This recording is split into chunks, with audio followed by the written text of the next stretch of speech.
Fake ID থেকে বন্ধুকে message দিলাম, আপনার প্রোফাইল পিকটা তো দারুণ, খুব সুন্দর লাগছে আপনাকে। দূর থেকে খেয়াল করলাম বন্ধু মোবাইলের দিকে তাকিয়ে মুচকি মুচকি হাসছে আর চুলের বাজ ঠিক করছে। একটু পর বন্ধু রিপ্লাই দিল, কি বলে আপনাকে ধন্যবাদ দিব বুঝতে পারছি না, রিকোয়েস্ট পাঠাইছি অ্যাকসেপ্ট করবেন। আমি বললাম ভালো কিছুকে তো ভালোই বলতে হবে, এখানে ধন্যবাদ দেওয়ার কি আছে, আর আপনার মতো একজন হ্যান্ডসাম ছেলে আমার ফ্রেন্ড লিস্টে থাকা তো আমার জন্য সৌভাগ্য। এবার দেখি বন্ধু পুরা দাঁত বের করে হাসছে। কিছুক্ষণ পর আবার মেসেজ দিলাম, এই মিস্টার চুপ করে আছেন কেন? সে বলল আপনার প্রোফাইল পিকটা দেখেছিলাম। আমি বললাম তাই নাকি? সে বলল আমি বললাম তো কি দেখেছিলেন? সে বলল আপনি খুব সুন্দর, একদম পরীর মতো, সারাদিন চেয়ে থাকতে ইচ্ছে করে। আমি বললাম এভাবে বলবেন না প্লিজ, আমার শরম করে। বন্ধু বলল সত্যি বলছি আপনি অনেক সুন্দর। এতগুলো ধন্যবাদ আপনাকে। আরে বলল একটা কথা জিজ্ঞাসা করব। আমি বললাম একটা কেন, আপনার যত ইচ্ছা জিজ্ঞাসা করুন। সে বলল আপনার কারোর সাথে রিলেশন আছে?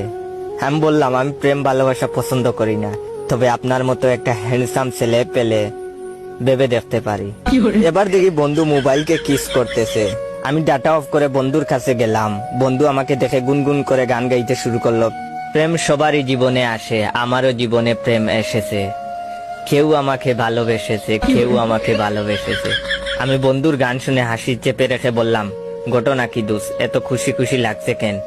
সে বলল আর বলিস না দোস্ত, আজকাল মেয়েদের জন্য ফেসবুকে ছবি দেওয়াই যায় না, খালি ক্রাশ খায়। আমি বললাম হায় রে আমার কপাল, এত ছবি ফেসবুকে দিলাম, আজ পর্যন্ত কেউ ক্রাশ খাইলো না। ভালো দোস্ত, চালিয়ে যা।